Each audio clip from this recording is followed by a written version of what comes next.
ان الحمد للہ نحمده ونستعینه ونستغفره ونعوذ باللہ من شرور انفسنا ومن سیئات اعمالنا من يهده اللہ فلا مضل له ومن يضلل فلا هادی له واشهد ان لا الہ الا اللہ وحدہ لا شریک له واشهد ان محمدا عبدہ ورسولہ اما بعد فإن خير الحديث كتاب الله وخير الهدي هدي محمد صلى الله عليه وآله وسلم وشر الأمور محدثاتها وكل محدثة بدعة وكل بدعة ضلالة وكل ضلالة في النار.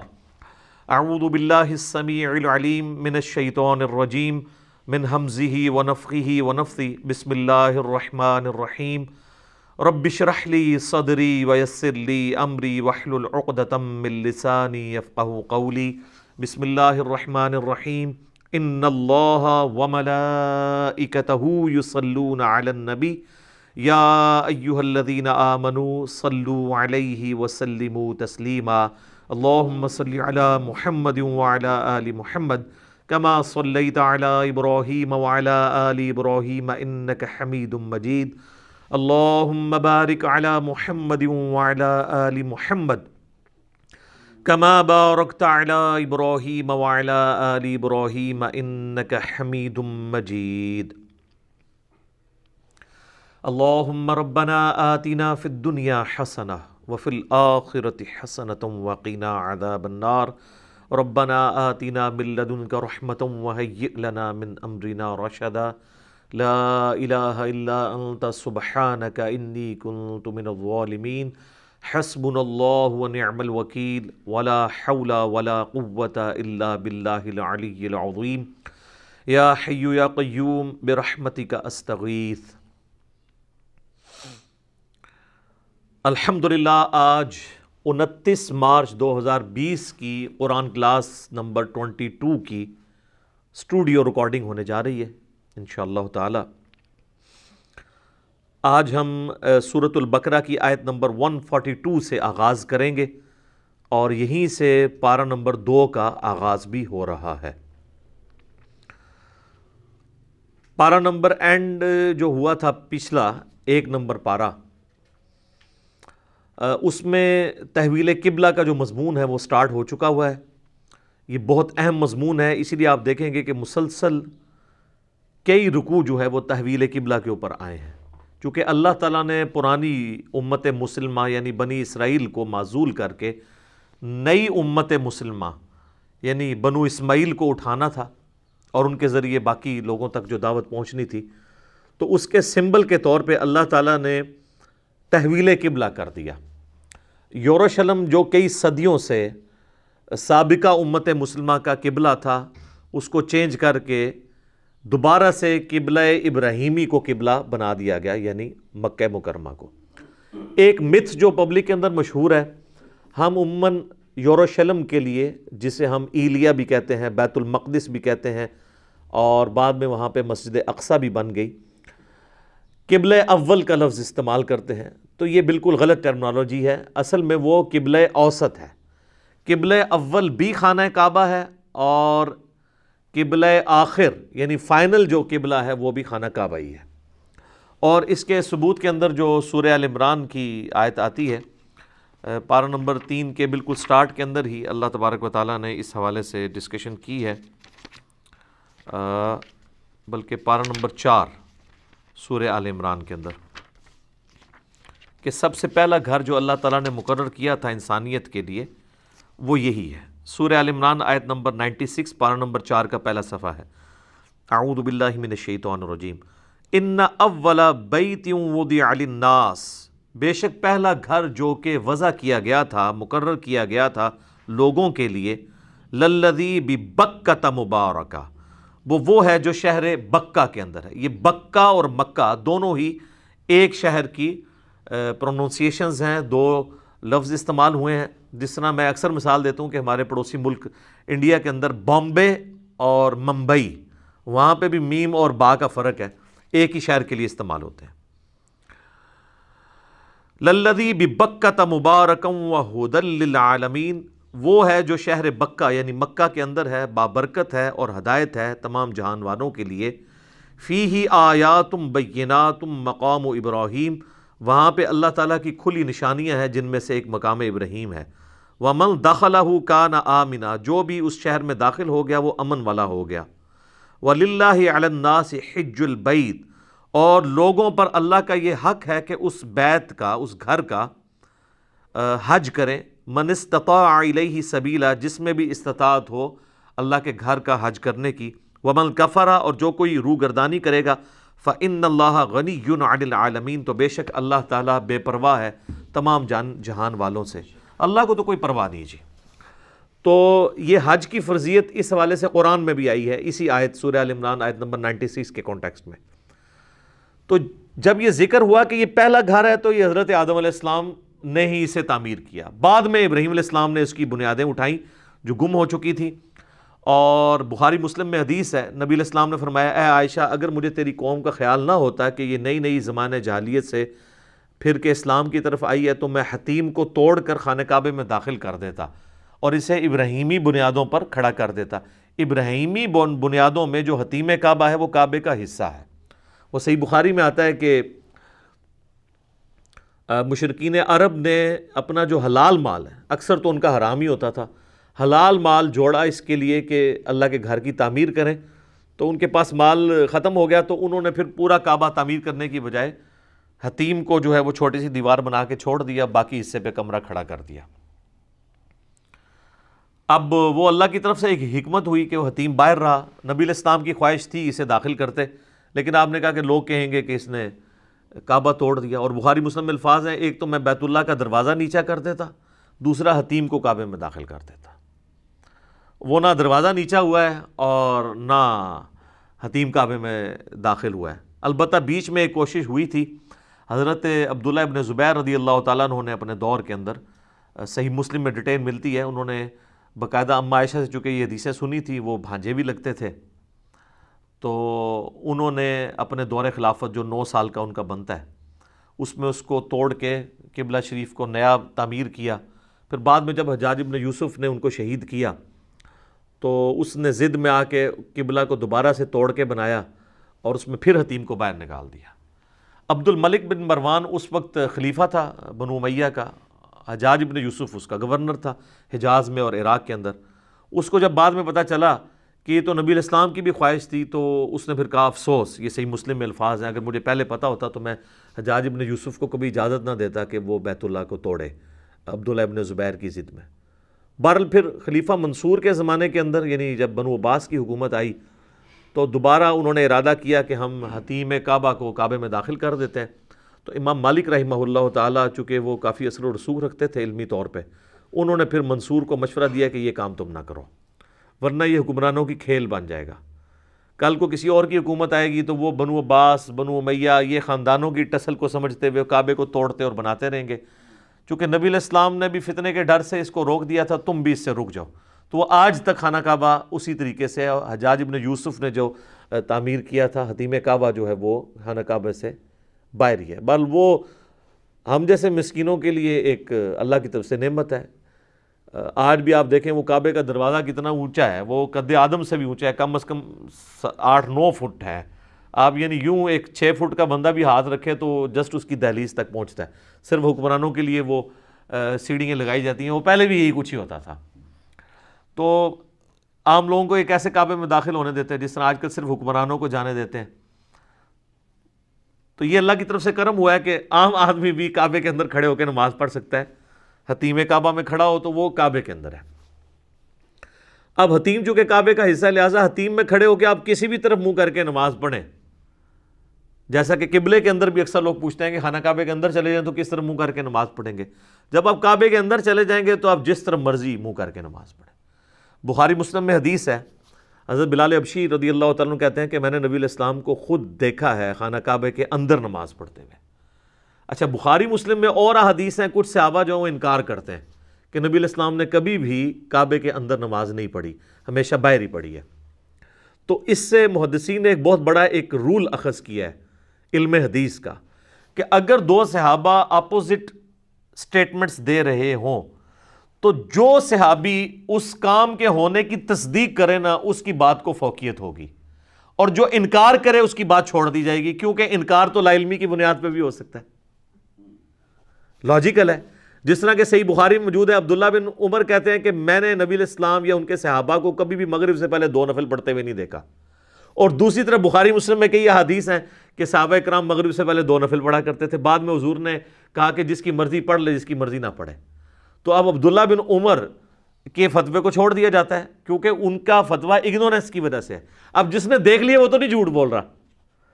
اب اگر حضرت بلال یہ کہہ رہے ہیں کہ میں نے نبی علیہ السلام کو خود کعبے کے اندر نماز پڑھتے ہوئے دیکھا ہے، تو جو کہہ رہے ہیں میں نے نہیں دیکھا، تو ظاہر ہے وہ بھی ٹھیک کہہ رہا ہے کہ اس نے نہیں نہ دیکھا، اس کا یہ مطلب تو نہیں کہ یہ نہیں ہوا تھا۔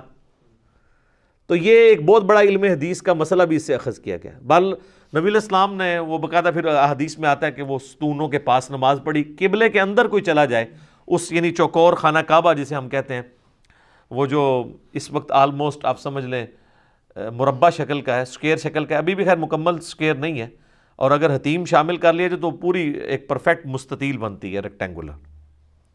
اس کے اندر اگر کوئی داخل ہو جائے تو جس مرضی دیوار کی طرف منہ کر کے نماز پڑھ سکتا ہے۔ حتیم بھی چونکہ قبلے کا حصہ ہے، لہٰذا حتیم میں بھی کوئی شخص کسی طرح منہ کر کے بھی نماز پڑھے وہ کعبے کے اندر کھڑا ہے۔ لیکن ہمارے اسلاف کا طریقہ یہی رہا ہے کہ جب وہ حتیم میں نماز پڑھتے تھے تو وہ پھر اس بلڈنگ کی طرف منہ کر کے نماز پڑھتے تھے، اور اس میں لاجک بھی ایک عام آدمی جو ہے وہ مطلب جس کو یہ پتہ ہی نہیں ہے وہ تو پکڑ کے اس کا قبلہ ہی صحیح کرواتا رہے گا، ٹھیک ہے، لاجیکل ہے۔ اور دوسرا اس اعتبار سے بھی لاجیکل ہے کہ اس وقت جو قبلہ ہے نا جی، اس کی میجارٹی بلڈنگ تو اس بلڈنگ میں آئی ہوئی ہے، تھوڑا حصہ باہر ہے، تو اگر آپ سینٹر لگائیں نا تو وہ سینٹر بلڈنگ کے اندر ہی آتا ہے۔ اوورال بلڈنگ کا اگر سینٹر کیلکولیٹ کیا جائے تو اس میں اگر کوئی شخص کھڑا ہے قبلے کے اندر جائے اور قبلے کے سینٹر کی طرف منہ کر کے نماز پڑھے تو ایک لاجیکل ہے یہ چیز۔ تو بہرحال یہ جو قبلہ ہے یہ مسلمانوں کا قبلہ اول بھی خانہ کعبہ ہے، کیونکہ نبی علیہ السلام جب تک حرمین میں جب پہلے تھے، مکے میں ہجرت سے پہلے، تو قبلے کی طرف منہ کر کے نماز پڑھتے تھے۔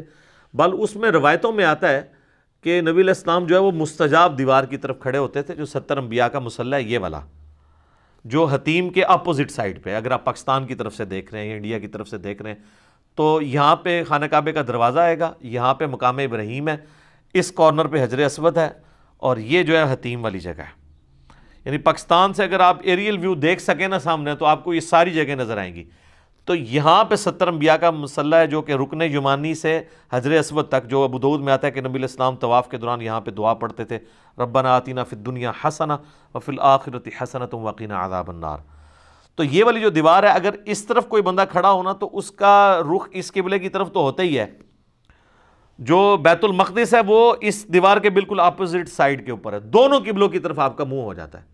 اس لیے تو نبی علیہ السلام کو پھر بعد میں حکم دیا گیا، حضرت عمر کا بھی مشورہ تھا، اور صحیح بخاری مسلم میں آتا ہے اللہ تعالیٰ نے آیات نازل کر دی کہ وَاتَّخِذُوا مِن مَّقَامِ إِبْرَاهِيمَ مُصَلَّىٰ، جو ہم پہلے پڑھ چکے ہیں کہ ابراہیم کے کھڑے ہونے کی جگہ کو اپنا مصلی بناؤ۔ اب ابراہیم کے کھڑے ہونے کی جگہ تو یہ تھی، اگر ابراہیم کے کھڑے ہونے کی جگہ بنائی جائے تو بیت المقدس تو رائٹ سائڈ پہ رہ جاتا ہے۔ تو یہ بھی قرآن میں اشارہ ہے کہ ابراہیم کا بھی قبلہ کون سا تھا؟ خانہ کعبہ۔ تو اس سے یہ بات پتہ چلی کہ ابراہیم علیہ السلام تک قبلہ خانہ کعبہ تھا، اس کے بعد بنی اسرائیل کے لیے انہی کی اولاد میں اسے یروشلم کیا گیا، اور پھر یروشلم سے دوبارہ قبلہ اول بنا دیا گیا اسے۔ تو یروشلم جو ہے قبلہ اوسط ہے، درمیانی قبلہ، کیونکہ اگر مقام ابراہیم یہ ہے تو مقام ابراہیم اگر یہاں پہ ہوتا پھر تو میں مان جاتا کہ دونوں قبلوں کی طرف منہ کرتے تھے۔ جب مقام ابراہیم ہے ہی ایسی جگہ کے اوپر ہے کہ جب صرف اسی قبلے کی طرف منہ ہو سکتا ہے، تو ابراہیمی قبلہ بھی خانہ کعبہ ہے، اور قرآن میں اس کا اشارتاً آگے ذکر بھی آئے گا کہ یہ اہل کتاب کو یہ پتہ ہے کہ اصل ابراہیمی قبلہ یہی ہے۔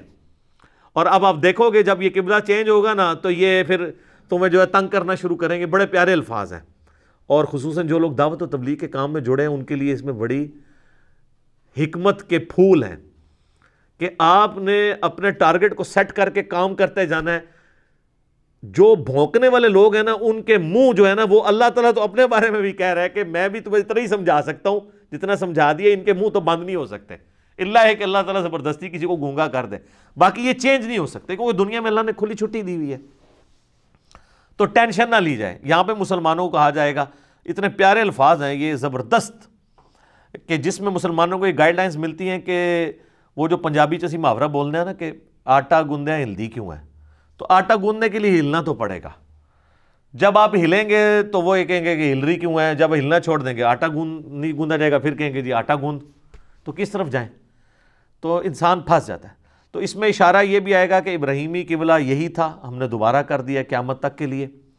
بیچ میں ہم نے کچھ پیریڈ کیا تھا اور اس کی حکمت بھی یہ بتائی کہ جب آپ علیہ السلام، صحیح بخاری میں آتا ہے کہ ہجرت کر کے مدینہ شریف گئے تو آپ صلی اللہ علیہ وآلہ وسلم بیت المقدس کی طرف منہ کر کے نماز پڑھتے تھے، چونکہ وہاں پہ یہودی تھے، اتنی بڑی ٹکر لینا ممکن نہیں تھا، تو فی الوقت ایک کنسنسس ڈیولپ کرنے کے لیے تعالوا الی کلمۃ سواء بیننا وبینکم 17 مہینے، صحیح بخاری مسلم میں آتا ہے کہ نبی علیہ السلام نے بیت المقدس کی طرف منہ کر کے نماز پڑھی۔ کم از کم عام جو یہودی سادہ لوگ ہیں نا، ان کے دماغ میں یہ بات نہ آئے کہ یہ کوئی نیا ہی اس نے قبلہ کھڑا کر دیا۔ پھر 17 مہینے کے بعد نبی علیہ السلام کی تو خواہش پہلے دن سے یہی تھی کہ بیت اللہ ہی ہونا چاہیے، اللہ تعالیٰ یہ چاہ رہا تھا کہ بھئی کنسنسس ڈیولپ ہو۔ 17 مہینے کے بعد پھر تو کوئی یہ بہانہ نہیں نہ کر سکتا کہ یہ موسیٰ سے علیحدہ کو دین لے آیا ہے۔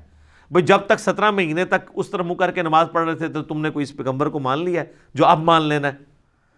اور دوسرا، آپس میں جب یہودی ملتے تھے نا، چیما گوئیاں یہ کرتے تھے کہ یہ تو کہتا ہے میں ابراہیمی ہوں، اگر ابراہیمی ہوتا تو ابراہیم کا قبلہ تو خانہ کعبہ تھا، یہ ہمارے قبلے کی طرف منہ کر کے کبھی نماز نہ پڑھتا۔ دیکھا، ایک ٹکٹ میں 2 مزے لیتے تھے۔ اور جب مسلمانوں سے ملتے تھے تو وہ کامن ٹرمز پہ بات کرتے تھے کہ باقی دیکھو نا قبلہ تو پھر ساڈا ہی ہے نا جی، جیسے سانو مولوی کہتے ہیں نمازاں تے پھر ساڈی مسجد ہی پڑھ دو، جی جناب تہاڈی مسجد ہی پڑھاں گے، مسجداں تے اللہ دیاں نے۔ اچھا، اور اندر یہ چیما گوئیاں کرتے تھے کہ یہ ہے ہی نعوذ باللہ جھوٹا ہے، اگر یہ واقعی ابراہیمی ہوتا نا تو اس کا قبلہ وہ ہونا چاہیے تھا۔ اس کا ذکر بھی پھر اشارتاً یہاں پہ آئے گا کہ یہ اہل کتاب جانتے ہیں، اور اگر یہ ہم قبلہ نہ چینج کرتے تو انہوں نے دوسرا بہانہ بنا لینا تھا۔ تو بیک وقت ایک بہانے کو تو ایڈریس کیا جا سکتا ہے، دوسرے کو نہیں کیا جا سکتا۔ لہٰذا آپ کو جو بار بار ہم سمجھاتے ہیں نا کہ کسی حد تک ہی کسی کے وسوسے سیٹل کیے جا سکتے ہیں، آپ قرآن سے آیات احادیث ہی دکھا سکتے ہیں، بس اب آپ کہیں کہ ہر نٹی گریٹی کا ایک ایک بال کی کھال اتار کے جواب دیا جائے تو یہ نہیں دیا جا سکتا، خاص حد تک ہی لوگوں کو سیٹسفائی کیا جا سکتا ہے۔ یہاں پہ بھی دیکھیں اللہ تعالیٰ نے سٹارٹ ہی کس سے کیا ہے، اعوذ باللہ من الشیطان الرجیم، بسم اللہ الرحمن الرحیم، سورۃ البقرہ آیت نمبر 142۔ سَيَقُولُ السُّفَهَاءُ مِنَ النَّاسِ، ان قریب لوگوں میں سے جو بے وقوف لوگ ہیں، لائی لگ لوگ، وہ کہیں گے ما وَلَّاهُمْ عَنْ قِبْلَتِهِمُ الَّتِي كَانُوا عَلَيْهَا، کس نے مسلمانوں کو اس قبلے سے پھیر دیا جس کی طرف یہ منہ کر کے نماز پڑھ رہے تھے؟ بیٹھے بٹھائے انہوں نے کیا ہویا، چنگے پلے ساڑھے منہ کر کے نماز پڑھ رہے تھے۔ اچھا، تو اللہ کے بندوں، جو تم چیما گوئیاں کرتے تھے کہ یہ ابراہیمی ہے تو اس قبلے کی طرف، اب اس قبلے کی طرف اگر ہو گئے ہیں تو اب تمہیں کیا تکلیف ہے؟ بخاری مسلم میں آتا ہے کہ نماز عصر کے بعد یہ آیات نازل ہوئی تھی نبی علیہ السلام پہ، وہ اگلی آیات آ رہی ہیں جن میں تحویل قبلہ ہوا، پھر آپ نے اناؤنسمنٹ کر دی۔ یہ ویسے پبلک میں ایک بہت مشہور واقعہ ہے کہ نبی علیہ السلام نماز پڑھ رہے تھے تو 2 رکعتیں ہو گئی تھیں ظہر کی یا عصر کی، پھر آپ صفیں چیرتے ہوئے آئے، وہ پہلی صف والے آخری صف بن گئی، آخری صف پہلی۔ یہ بخاری مسلم میں تو ایسا نہیں ہے، واضح الفاظ ہیں بخاری مسلم دونوں کے اندر کہ نماز کے بعد آپ نے یہ اناؤنسمنٹ کی۔ البتہ یہ بخاری مسلم میں ایک اور حدیث ملتی ہے کہ انصار مدینہ نماز پڑھ رہے تھے کسی اور جگہ پہ، تو ان کو نہیں پتا تھا، دوسرے ایک صحابی وہاں سے گزرے تو انہوں نے بتایا کہ یہ تو کل آیات نازل ہوئی ہیں تو تم لوگ اپنا قبلہ بدلو، تو انہوں نے اسی وقت اپنا قبلہ بدل لیا۔ وہ واقعہ الگ سے ہے۔ تو اب اللہ تعالیٰ نے پہلے تو اینٹی وینم دیے نا جی، شہنشاہی جو اللہ کی ہے وہ والا جواب، قُلْ لِلَّهِ الْمَشْرِقُ وَالْمَغْرِبُ، اے نبی فرماؤ مشرق اور مغرب سب اللہ کے ہیں، اللہ کی مرضی جس طرح منہ کروائے کسی کو، تمہارا کیا لینا دینا، چاہے یورشلم ہو چاہے وہ بیت اللہ ہو، دونوں اللہ کے ہیں۔ اچھا، اور واقعی وہ بالکل اپوزٹ ڈائریکشن میں ہے۔ مسجد قبلتین ابھی بھی مدینہ شریف میں موجود ہے، جو لوگ عمرے پہ جاتے ہیں نا، اور مدینہ شریف میں وہ جو زیارتیں کروائی جاتی ہیں ان میں ایک مسجد قبلتین ہے۔ مدینہ شریف میں یہ حال ہے کہ ایگزیکٹ 180 ڈگری ہے، یعنی اگر قبلہ شریف اس طرف ہے نا تو بیت المقدس بالکل اس کے اپوزٹ ہے، 180 ڈگری۔ اور اس کا ثبوت یہ ہے کہ حرم مکہ میں جو مزاب رحمت ہے نا، آپ کو پتا جو حتیم میں گرتا ہے، خانہ کعبہ کا جو چھت سے بارش کا پانی جس پر نالے سے گرتا ہے اسے مذاب رحمت کہتے ہیں۔ خیر لوگوں نے بڑے عقیدے اس سے وابستہ کیے، وہ سونے کا بنا ہے، کہتے ہیں ادھر تھلے جو نہ حلو جنتی ہو جائے گا، وہ کہتے ہیں جو خانہ کعبے کی چھت سے، تو وہ حالانکہ سورہ توبہ میں اللہ نے واضح فرمایا ہے کہ یہ لوگ مشرکین عرب یہی کہتے تھے کہ دیکھو حاجیوں کی خدمت ہم کرتے ہیں، یہ کعبے کے متولی ہیں۔ اللہ نے فرمایا کہ اللہ پر ایمان لانا، آخرت پہ ایمان لانا، اس کے پیغمبروں کے ماننے کو انہوں نے کعبے کی خدمت کے ایکویلنٹ سمجھ لیا ہوا ہے، اصل دین تو وہ ہے۔ اچھا وہ مذاب رحمت ہے نا، جو مذاب رحمت کا رخ جو ہے مدینہ شریف کی طرف ہے، تو وہ جو صوفی ٹائپ لوگ ہیں وہ کہتے ہیں کہ یہ خانہ کعبہ خود اشارہ کر رہا ہے کہ اصل قبلہ وہ ہے، تو وہ مدینہ شریف کی طرف اگر روح ہے تو میں نے آپ کو پہلے بتایا کہ یہ جو مستجاب جو مسلح، یہ دیوار جو ہے یہ 70 انبیاء کا مسلح ہے، تو وہ اس مسلح کا پریکٹیکل رخ مدینہ شریف کی طرف بھی ہے، بیت المقدس کی طرف ہے، لہٰذا یہ پتہ چل گیا کہ مدینہ شریف اس طرف ہے، ٹھیک ہے۔ اب مدینہ شریف بھی اس طرف ہے اور بیت المقدس بھی اس طرف ہے، پہلے مدینہ آئے گا، بیت المقدس تو اس کے آگے آئے گا، تو لہٰذا اگر مدینہ یہاں پہ ہے تو مدینہ شریف میں کعبہ اس طرف ہوگا اور بیت المقدس اس طرف، بالکل 180 ڈگری۔ تو وہ مسجد قبلتین جو ہے نا مدینہ شریف میں، اس میں انہوں نے 2 محراب بنائے ہوئے ہیں، جو فزیکل محراب جہاں پہ امام کھڑا ہوتا ہے نا وہ تو زمین کے اوپر ہے، اور بالکل اس کی اپوزٹ دیوار میں انہوں نے فرسٹ فلور کے اوپر نا ہلکا سا محراب کا نشان بنایا کہ پہلے قبلہ یہاں پہ ہوتا تھا، کہ وہیں پر یہ آیات نازل ہوئی تھیں تحویل قبلہ کی۔ تو اللہ تعالیٰ ماتا مشرق و مغرب اللہ کے ہیں، جس طرح مرضی منہ کروائے، تم لوگوں کو کیا تکلیف ہے؟ یہدی من یشاء الی صراط مستقیم، وہ جسے چاہتا ہے نا سیدھے راستے کی طرف رہنمائی دے دیتا ہے۔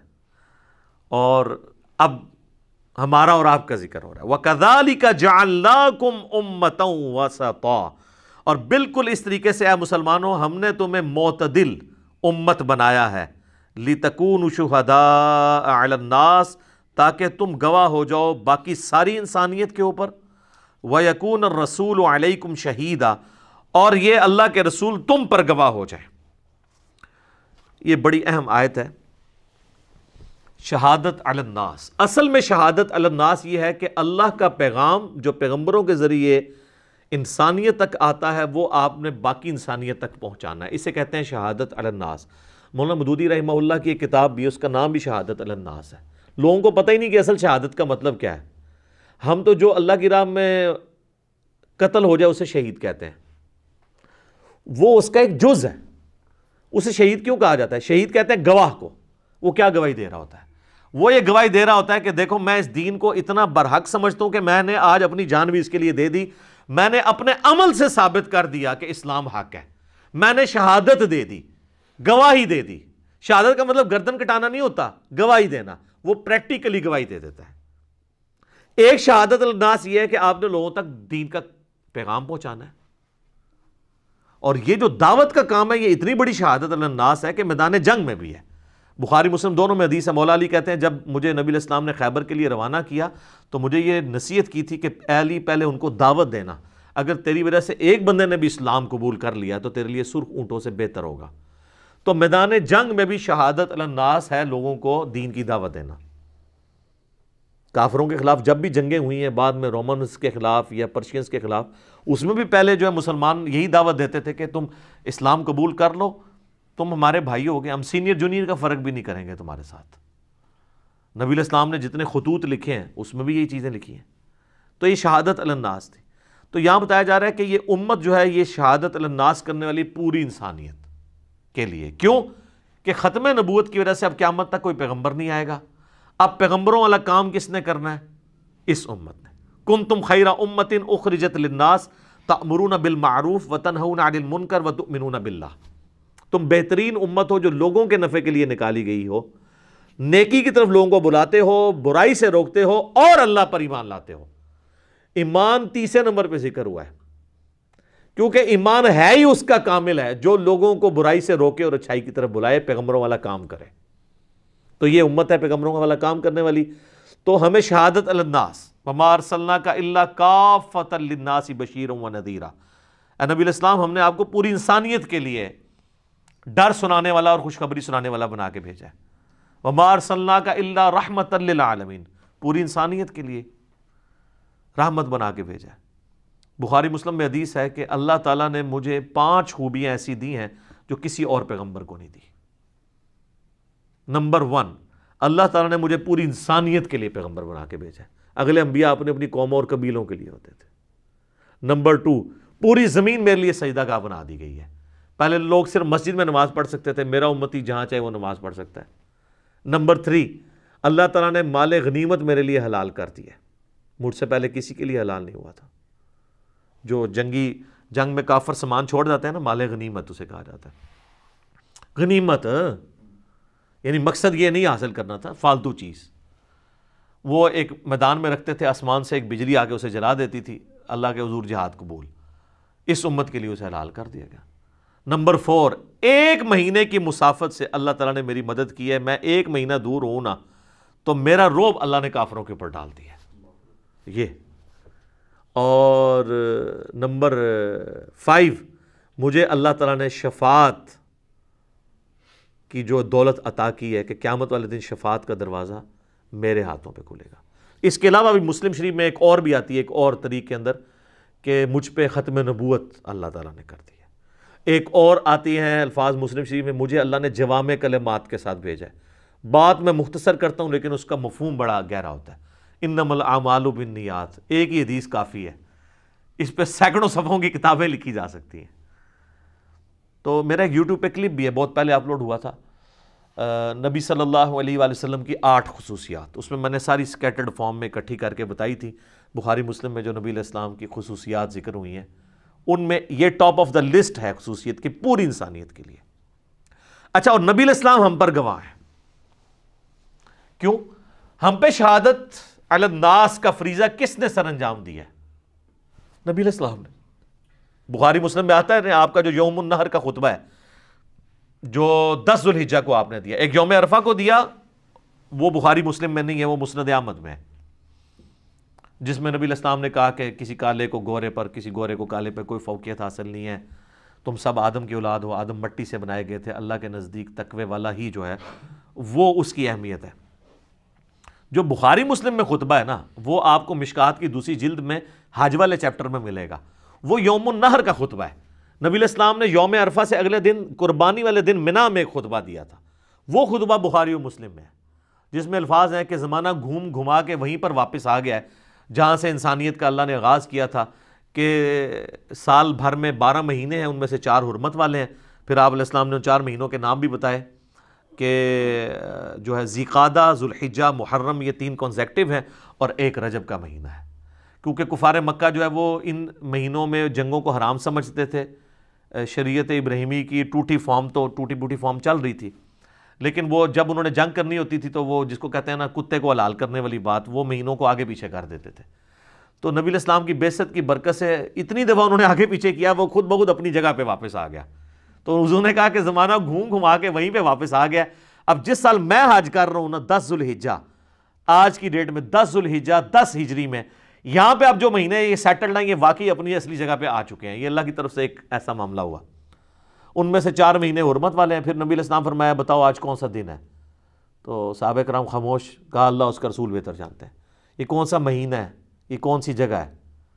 تو صحابہ کہتے ہیں ہم خاموش اس لیے ہوئے، ہمیں پتہ تو تھا، ہم خاموش اس لیے ہوئے کہ شاید اللہ کے نبی علیہ السلام اس کو چینج کرتے ہیں۔ پھر آپ فرمایا کہ یہ کیا ذوالحجہ کا حرمت والا مہینہ نہیں ہے، اور یہ یوم النحر قربانی کا بابرکت دن نہیں ہے، اور کیا یہ مکہ، شہر مکہ نہیں ہے حرمت والا؟ تو یاد سب نے کہا بلا یا رسول اللہ۔ آپ نے فرمایا کہ جس طرح یہ دن، یہ مہینہ اور یہ شہر مکہ اللہ کے نزدیک عزت والا ہے، اسی طرح ایک دوسرے کی جان، مال، عزت، آبرو اسی طریقے سے حرام ہے جس طرح کہ اس کی حرمت کو پامال کرنا حرام ہے۔ پھر آپ علیہ السلام فرمایا کہ دیکھنا تم میرے بعد گمراہ نہ ہو جانا کہ ایک دوسرے کی گردن مارنے شروع کر دو، اور زمانہ جاہلیت کی تمام رسومات میں اپنے قدموں کے نیچے روندتا ہوں۔ اور پھر آپ علیہ السلام نے فرمایا کہ کیا میں نے اللہ کا پیغام تم تک پہنچا دیا؟ تو سب نے کہا بلا یا رسول اللہ، آپ نے پہنچا دیا، بلکہ آپ نے حق ادا کیا۔ پھر آپ علیہ السلام نے 3 دفعہ آسمان کی طرف شہادت کی انگلی اٹھا کے 3 دفعہ صحابہ کی طرف کی اور کہا اللہم اشہد، یہ وہی شہادت علی الناس، اللہم اشہد، اللہم اشہد، اے اللہ گواہ رہنا، گواہ رہنا، گواہ رہنا، یہ مان رہے ہیں کہ میں نے پیغام پہنچا دیا۔ پھر آپ علیہ السلام کے الفاظ ہیں بخاری مسلم میں، اب تمہاری ذمہ داری ہے کہ اس پیغام کو ان لوگوں تک پہنچا دو جو یہاں پہ موجود نہیں ہیں۔ بسا اوقات جنہیں بات پہنچائی جا رہی ہوتی ہے وہ زیادہ یاد رکھنے والے ہوتے ہیں بنسبت ان کے جو بات پہنچا رہے ہوتے ہیں۔ اور محدثین جب یہ حدیث بیان کرتے تھے تو کہا کرتے تھے صدق رسول اللہ، واقعی رسول اللہ نے سچ کہا تھا کہ قرآن تو عرب میں آیا، نبی علیہ السلام تو عرب میں آئے، لیکن اللہ نے خدمت جو ہے وہ اجمیوں سے دی۔ آپ دیکھ لیں ہمارے احادیث کے جتنے بڑے بڑے امام ہیں یہ سب کے سب اجمی ہیں۔ امام بخاری جو ہیں وہ رشیا سے ہیں، امام مسلم جو ہیں وہ ایران سے ہیں، آج بھی وہاں پہ آپ کو نیشا پور جگہ ملے گی جہاں پیدا ہوئے۔ امام ابوداؤد اور امام ترمذی جو ہیں وہ افغانستان کے ہیں، اور آپ دیکھیں سعودیہ کے چینل پہ بھی حدیثیں چل رہی ہوتی ہیں رواہ البخاری رواہ المسلم، تو بخاری مسلم دونوں اجمی ہیں، اللہ نے خدمت لے لی ہے، نبی علیہ السلام نے پہلے اشارہ فرما دیا تھا۔ تو اللہ نے کمپنسیٹ کیا ہے، نبی علیہ السلام کو بھیجا عربیوں میں، دین کا تلوار کے ذریعے کفار پہ مسلط کر کے غلبہ عربیوں کے ذریعے کروایا، اور بعد میں پھر اجمیوں کے ذریعے علمی خدمت لی، اور بعد میں جو تلوار والی خدمت ہے وہ بھی اجمیوں سے لی ہے۔ ٹرکس کون ہے؟ اجمی ہیں، تاتاریوں کی اولاد ہیں۔ لیکن یہ تلوار خام خواہ نہیں سونتی گئی ہے بدماشوں کو اکھاڑنے کے لیے، جس طرح آپریشن کرنے کے لیے نشتر تو چلانا پڑتا ہے۔ آج تک کسی ڈاکٹر کو کسی نے نہیں کہا کہ آپ نے اپینڈکس کے لیے یہ نشتر کیوں چلایا ہے، تو یہ تلوار اس طریقے سے چلی، خام خواہ نہیں کسی کے اوپر چلی، یہ تلوار لوگوں کی ظلم والی تلواروں کو روکنے کے لیے چلی ہے۔ یوٹیوب پہ میرا ایک کلپ ہے، کیا اسلام تلوار کے زور پہ پھیلا ہے، تو اس میں میں نے یہ ساری حکمتیں اس کی بتائی ہیں۔ بل اس آیت کے کانٹیکسٹ میں جو سورہ البقرہ کی آیت نمبر 143 ہے، شہادت علی الناس، کہ نبی علیہ السلام ہم پر گواہ ہیں اور ہم پوری انسانیت پہ، یہ شہادت علی الناس حاضر و ناظر نہیں ہے، کیونکہ وہ شہید کا انا ارسلناک شاہدا و مبشرا و نذیرا، اس کا ترجمہ اعلیٰ حضرت نے کیا ہے کہ اے نبی علیہ السلام ہم نے آپ کو حاضر و ناظر اور خوشخبری سنانے والا اور ڈر سنانے والا بنا کے بھیجا۔ وہ کہتے ہیں شاہد کا مطلب ہے گواہ، گواہی تو دیتا ہی وہ ہے جو وہاں پہ موجود ہو، اور اگر وہاں پہ موجود نہیں فزیکلی تو روحانی طور پہ موجود ہو۔ تو میں نے اس پہ ڈیٹیل لیکچر دیا، مسئلہ نمبر 7، 2 گھنٹے میں ان کے سارے وصف سے جو قرآن و سنت سے یہ پیش کرتے ہیں نا، ایک ایک کر کے سیٹل کیے ہیں، وہ 1000 لوگوں کی توبہ کا سبب وہ لیکچر بنا ہے، مسئلہ نمبر 7 کے نام سے۔ تو یہاں پہ اعلیٰ حضرت نے بھی ترجمہ صحیح کیا، انہوں نے یہ ترجمہ کیا کہ ہم نے تمہیں معتدل امت، بہترین امت بنایا تاکہ تم گواہ بنو اگلی امتوں پر اور باقی لوگوں پر، اور یہ نبی تم پر گواہ بنے۔ اب یہاں پہ حاضر و ناظر ترجمہ اس لیے نہیں کیا کہ یہ ترجمہ پھر یہ بننا تھا تاکہ یہ امت حاضر و ناظر ہو جائے باقی امتوں کے اوپر اور رسول اللہ تم پر، تو پھر بڑے حاضر و ناظر تو امت ہو گئی یہ والی، یہ امت زیادہ بڑی حاضر و ناظر ہوگی ساری امتوں پہ۔ تو یہاں پہ انہوں نے کیا ترجمہ کیا؟ گواہ کا۔ اچھا، اسی لیے میں کہتا ہوں ترجمہ آپ کوئی بھی پڑھ لیں، جس نے ڈنڈی ماری ہے نا وہ خود پکڑا جاتا ہے۔ اعلیٰ حضرت خود اپنے ترجمے میں پکڑے گئے ہیں، یہاں پہ انہوں نے ترجمہ ٹھیک کیا۔ اسی طریقے سے سورہ حج کی آیت نمبر 78 جو ہے ملت ابیکم ابراہیم وسماکم المسلمین، وہاں پہ بھی یہ الفاظ ہیں، یہ پارہ نمبر 17 جہاں پہ اینڈ ہوتا ہے نا سورہ حج، اعوذ باللہ من الشیطان الرجیم، وجاہدوا فی اللہ حق جہادہ هو اجتباکم وما جعل علیکم فی الدین من حرج، وہی اللہ ہے جس نے تمہیں چن لیا ہے اور تمہارے دین میں کوئی تنگی نہیں رکھی۔ ملت ابیکم ابراہیم، پیروی کرو اپنے باپ ابراہیم کی ملت کی، ہوا سماکم المسلمین، جس نے تمہارا نام مسلمان رکھا تھا، مسلم صفت نہیں، نام، من قبل وفی ھذا، اس قرآن کے نزول سے پہلے ابراہیم نے رکھا اور اللہ نے اس میں تمہارا نام مسلم رکھ دیا۔ لیکون الرسول شہیدن علیکم، تاکہ رسول اللہ تم پر گواہ بن جائیں، وتکونوا شہداء علی الناس، اور تم باقی لوگوں پر گواہ بن جاؤ۔ یہاں پہ بھی اعلیٰ حضرت نے ترجمہ کیا گواہ، حاضر و ناظر نہیں کیا، یہ سیم وہی آیت ہے۔ وَأَقِیمُوا الصَّلَاةَ وَآتُوا الزَّکَاةَ، اور قائم رکھو نماز کو اور ادا کرو زکوٰۃ، وَاعْتَصِمُوا بِاللَّهِ، اور چمٹ جاؤ اللہ سے، اور اللہ سے چمٹنا کیا ہے؟ وَاعْتَصِمُوا بِحَبْلِ اللَّهِ جَمِيعًا وَلَا تَفَرَّقُوا، قرآن جو غدیر خم کی حدیث میں قرآن اور اہل بیت صحیح مسلم میں آیا، یہ اللہ کی رسی ہے قرآن۔ وَمَوْلَاكُمْ، وہی تمہارا پشت پناہ ہے، فَنِعْمَ الْمَوْلَى وَنِعْمَ النَّصِيرُ، تو کیا ہی خوب مولا ہے اور کیا ہی بہترین مددگار ہے وہ اللہ۔ تو ان 2 جگہ پر سورہ البقرہ کی آیت نمبر 143 اور سورہ حج کی آخری نمبر آیت 78، دونوں جگہ اعلیٰ حضرت نے بھی حاضر و ناظر ترجمہ نہیں کیا بلکہ گواہ کیا ہے۔ تو قرآن اپنی حفاظت کرتا ہے۔ اچھا، اسی آیت کے کانٹیکسٹ میں بخاری میں ایک حدیث موجود ہے، بخاری مسلم دونوں میں ہے، کہ قیامت والے دن نوح علیہ السلام کو جب اللہ تعالیٰ کھڑا کرے گا، جو سورۃ الاعراف کے سٹارٹ میں بھی آیات آتی ہیں کہ اللہ تعالیٰ فرماتا ہے کہ قیامت والے دن بالکل سورۃ الاعراف کے سٹارٹ میں آیت نمبر ہے 6، فَلَنَسْأَلَنَّ الَّذِينَ أُرْسِلَ إِلَيْهِمْ، ہم ضرور پوچھیں گے ان پیغمبروں سے، ان لوگوں سے جن کی طرف پیغمبروں کو بھیجا گیا، وَلَنَسْأَلَنَّ الْمُرْسَلِينَ، اور ہم ضرور پوچھیں گے رسولوں سے بھی، کیا تم نے ہمارے دعوت کا پیغام پہنچایا تھا؟ رسولوں سے بھی پرسش ہونی ہے قیامت والے دن، اور امتیوں سے بھی۔ تو بخاری کے الفاظ ہیں، مسلم میں بھی سورہ البقرہ کی آیت نمبر 143 کے تحت کہ قیامت والے دن جب حضرت نوح علیہ السلام سے پوچھا جائے گا نا کہ آپ نے اپنے ماننے والوں کو تبلیغ کی، تو مجھے بتائیں تبلیغ کرنے کا اگر کسی نے حق ادا کیا ہے تو نوح علیہ السلام ہی ہے۔ نوح علیہ السلام کی طرح کی تبلیغ کسی نے نہیں کی ہے۔ سر سورہ نوح پڑھے بندے کے آنسو نہیں رکتے ہیں۔ سورہ ہود میں پوری ڈیٹیل آئے گی، 2 رکوعوں میں حضرت نوح علیہ السلام کو کتنی تکلیفیں اٹھانی پڑی، 950 سال۔ سر باقیوں کی تکلیفیں تو ختم ہو گئیں، کسی کی عمر جو ہے وہ 63 سال ہوئی، کسی کی 50 سال ہوئی، حضرت عیسیٰ علیہ السلام کو 25 سال میں اللہ نے اٹھا لیا اوپر، لیکن یہ اللہ کا بندہ وہ ہے جس نے 950 سال تک مخالفین کی گالیاں کھائیں، تکلیفیں اٹھائیں، صرف 78 بندے ایمان لے کر آئے۔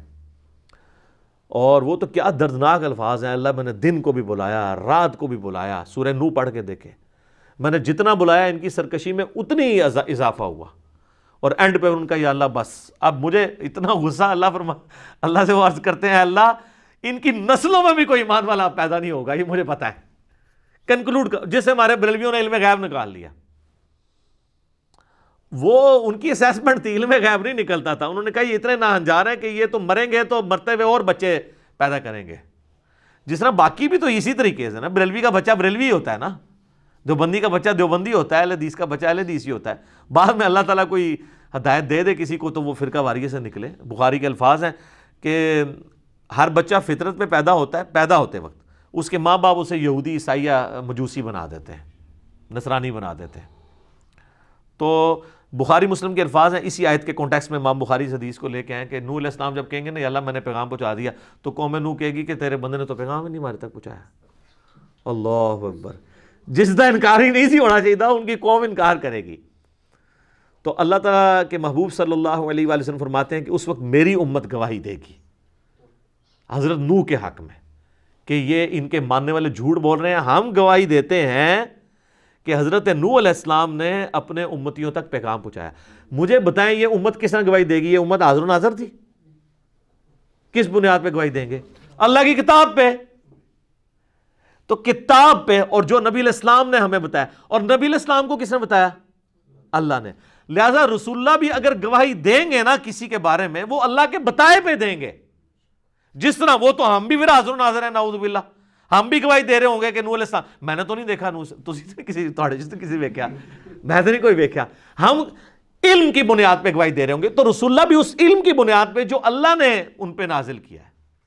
سورہ یوسف کا آغاز ہی اس سے ہوتا ہے کہ نبی ہم نے حضرت یوسف کا تم سے واقعہ بیان کرنے لگے ہیں، آپ اور آپ کی قوم لا علم تھے، غافل تھے اس قرآن کے نزول سے پہلے کہ یوسف علیہ السلام کیوں جو ہے وہ یروشلم سے مصر تک پہنچ گئے تھے۔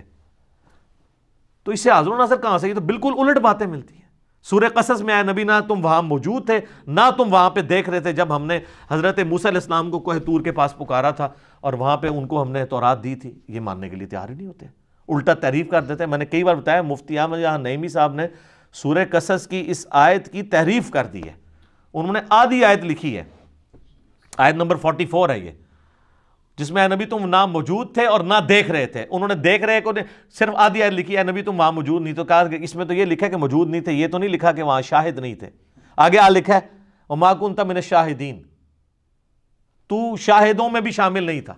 آپ اندازہ کرے بندہ اس لیول کے اوپر اگر کوئی بندہ اتر آئے تو اب آپ اس کو کہیں گے کہ مطلب اس کو یہ بھول پن میں اس نے یہ کر دیا۔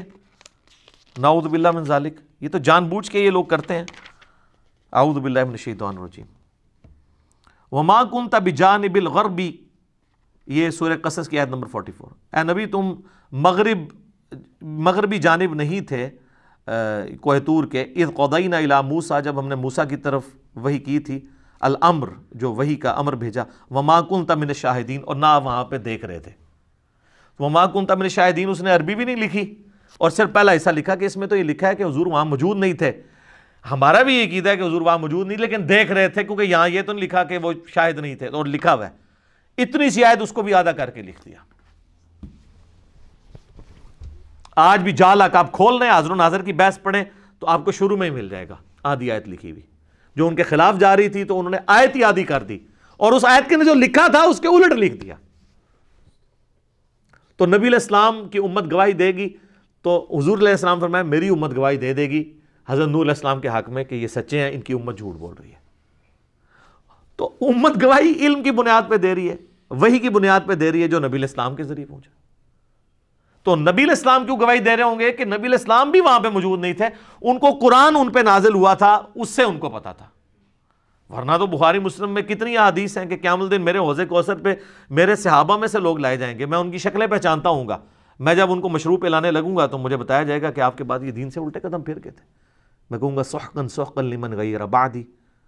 اس پہ عبداللہ ابن عباس کے الفاظ ہیں کہ یہ وہ لوگ ہیں جو حضرت ابوبکر کے زمانے میں مرتد ہو گئے تھے، فتح مکہ پہ مسلمان ہوئے، قانوناً صحابی بنے، لیکن بعد میں مرتد ہو گئے۔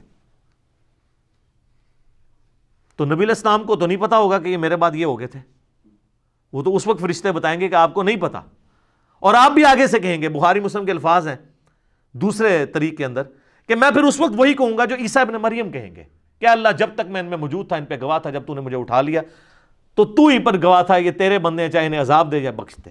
وہ جو آیت ہے نا سورہ مائدہ کے آخری رکوع کی، حضور علیہ السلام کہتے ہیں میں بھی وہی آیت تلاوت کروں گا جو عبد صالح عیسیٰ ابن مریم کہیں گے۔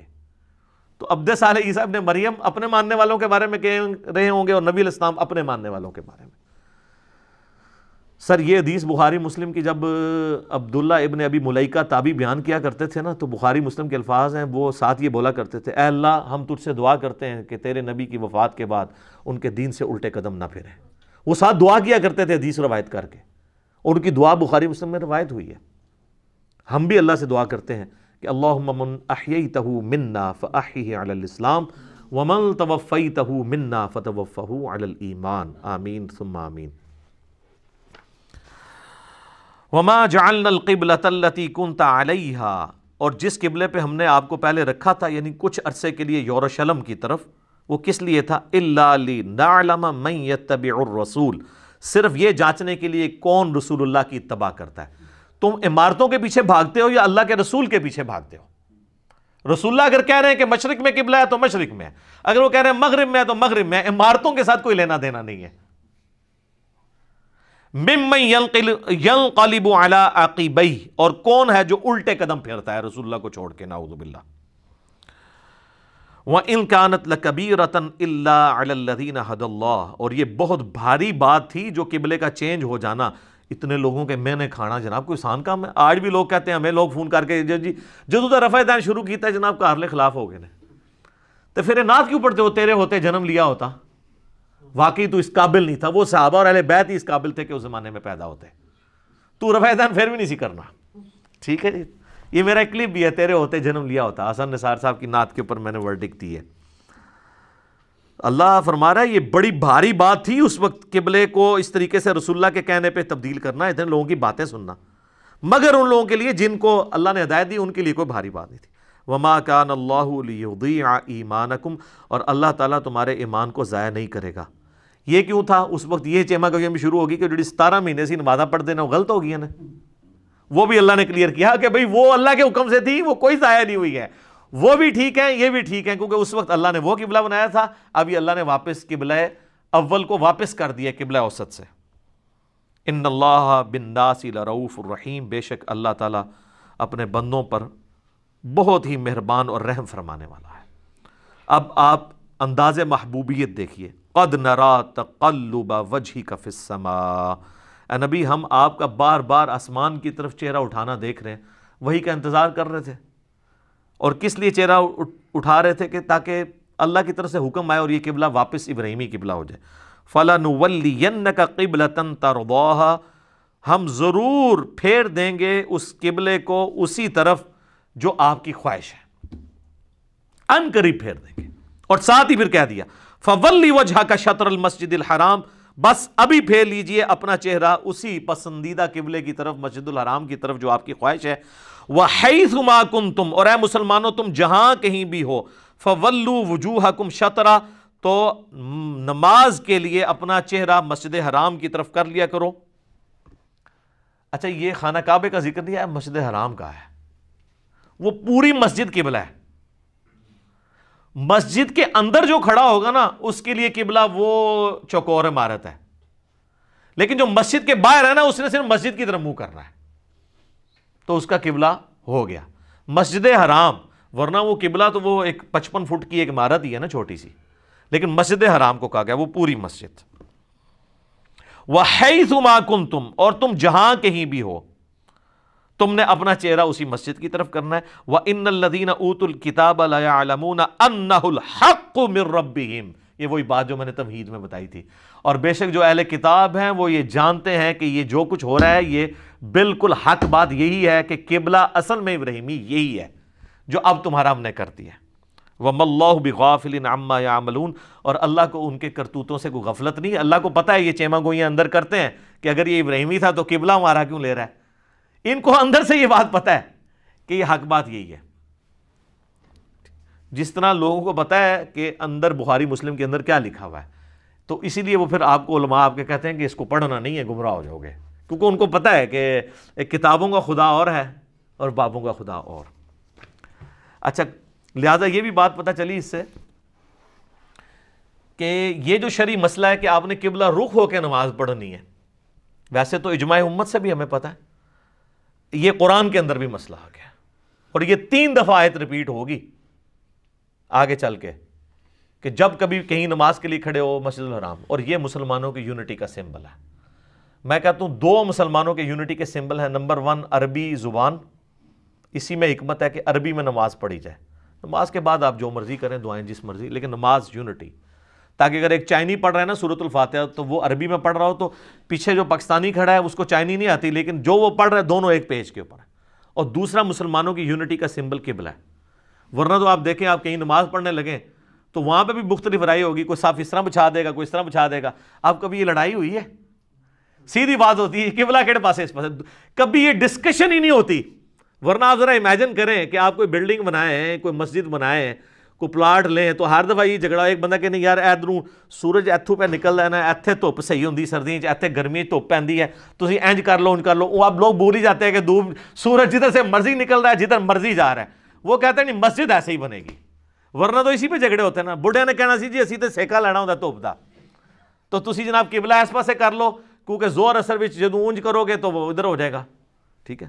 جس طرح ہمارے لیے اب آزمائش بنتی ہے نا، عصر کی نماز میں سورج نیچے ہوتا ہے، عموماً بلڈنگ اس طرف ہوتی ہے، تو جو لوگ انڈیا پاکستان بنگلہ دیش کے لوگ ہیں نا ان کے لیے دھوپ اس طرح اویلیبل نہیں ہوتی، زور میں تو ہوتی ہے عصر میں نہیں، لیکن جو شام کی سائڈ پہ لوگ رہ رہے ہیں دوسری طرف، ادھر ان کا کیا مسئلہ ہوگا، ان کی کمر کی طرف سورج جو ہے وہ غروب ہو رہا ہے، کیونکہ ان کے لیے مشرق میں قبلہ ہے، ہمارے لیے مغرب میں قبلہ ہے، تو یہ جھگڑے ہی بنے رہنے تھے، تو اللہ نے جھگڑے ہی ختم کر دیا، مسلمانوں کی یونٹی کا سمبل ہے۔ اس لیے ہم نے جو نماز کا پریکٹیکل ریکارڈ کروایا نا، اس میں جب میں نے کہا نا قبلہ رخ کھڑے ہوں، ٹھیک ہے، تو اس میں ہم نے یہ آیت بھی ڈسپلے کروائی تھی کہ یہ قرآن کے اندر آیا سورۃ البقرہ میں،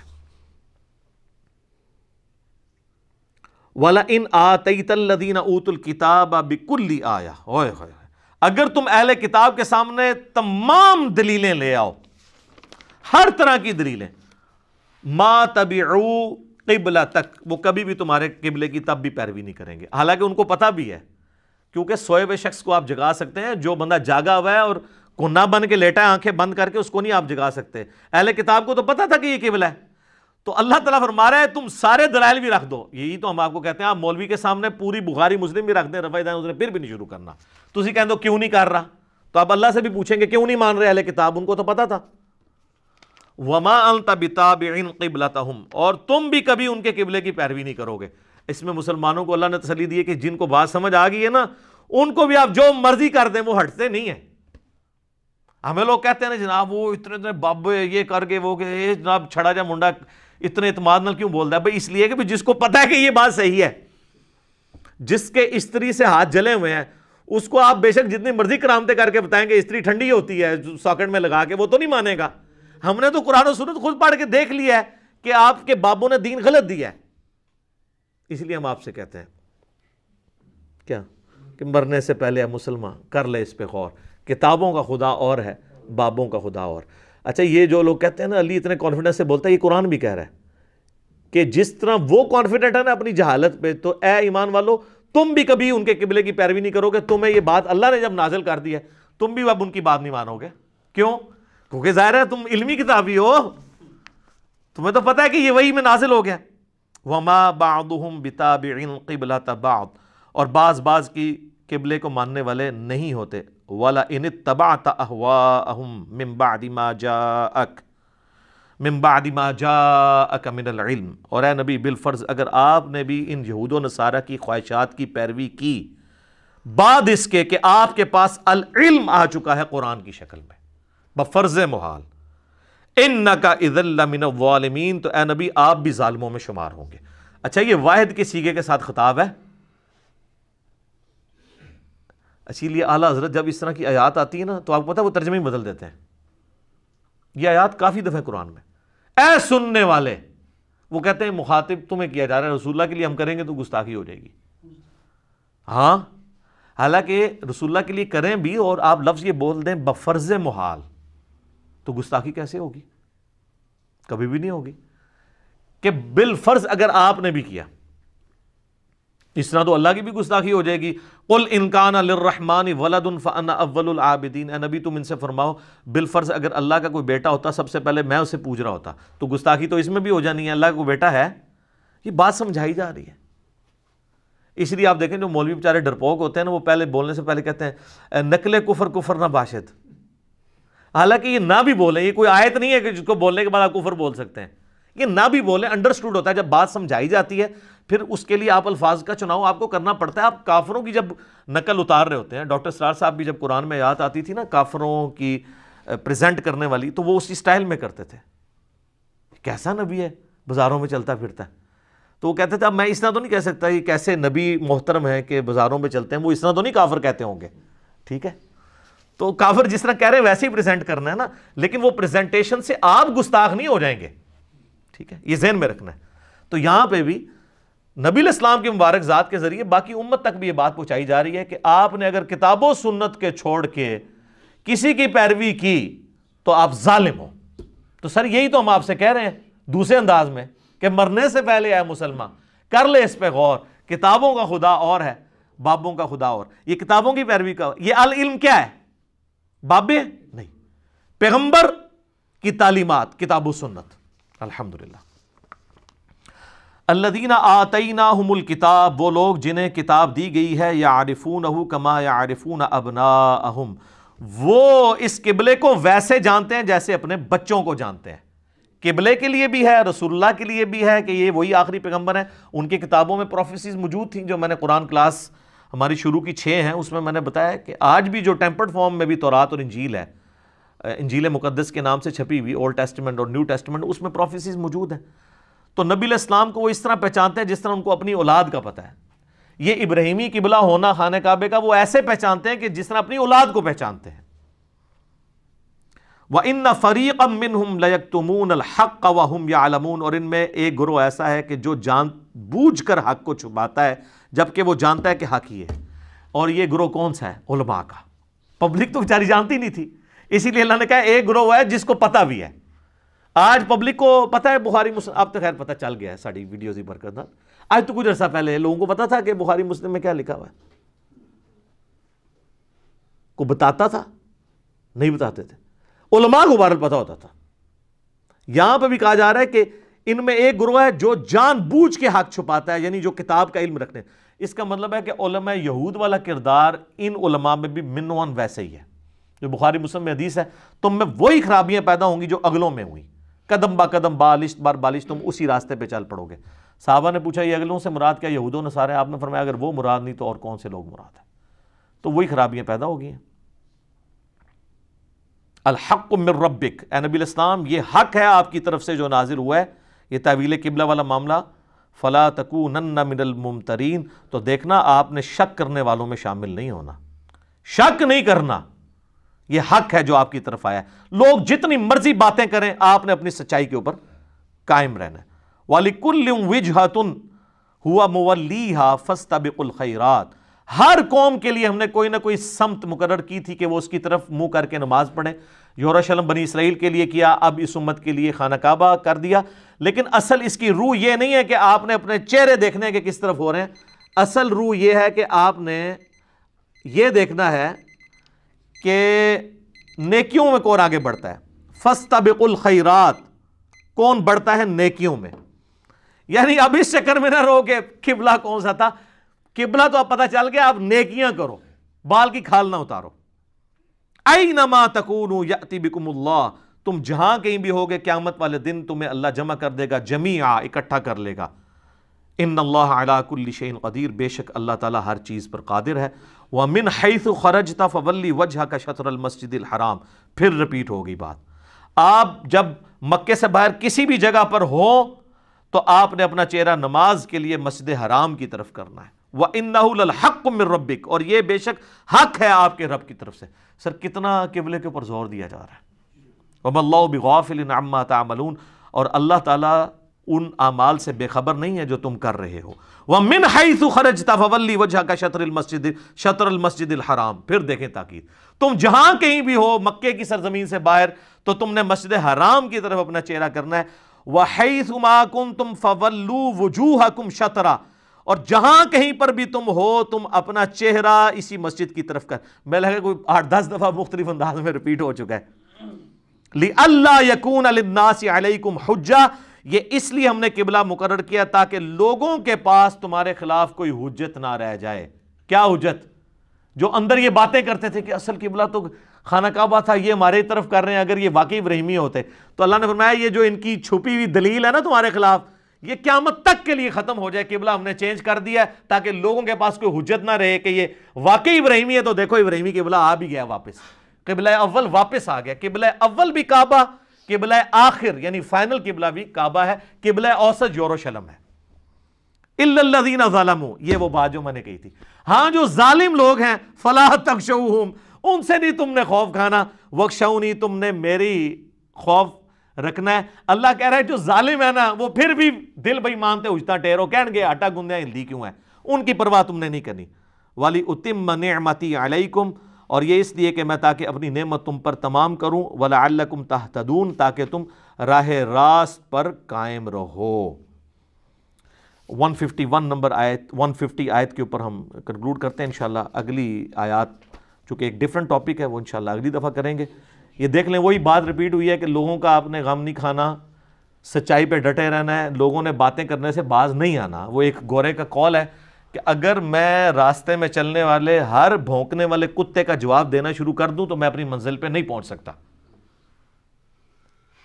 تو اللہ تعالیٰ نے کیا زبردست بات کی ہے، لوگوں کا آپ نے خوف خدشہ نہیں رکھنا کہ یار لوکی کی کہیں گے، اور اللہ کو پتا ہے اس کے باوجود کہیں گے. اسی لیے تو دوسرے بارے کا سٹارٹ اس سے ہو رہا ہے، ان قریب کہیں گے بے وقوف لوگ. اللہ کو پتا تھا کہیں گے، لوگ نہیں باز آتے. ٹھیک ہو گیا جی. اللہ تعالیٰ سے دعا جو حق بات میں نے کہی اللہ تعالیٰ ہمارے دلوں میں راسخ فرمائے. اگر جذبات میں میرے منہ سے کوئی غلط بات نکل گئی تو اللہ تعالیٰ ہمارے دلوں سے محو کر دے. ہمیں کتاب و سنت کی تعلیمات پر عمل کر کے دوسرے بھائیوں تک پہنچانے کی توفیق عطا فرمائے. سبحانک اللہم و بحمدک، اشہد ان لا الہ الا انت، استغفرک و اتوب الیک، وما علینا الا البلاغ المبین. جزاکم اللہ خیرا.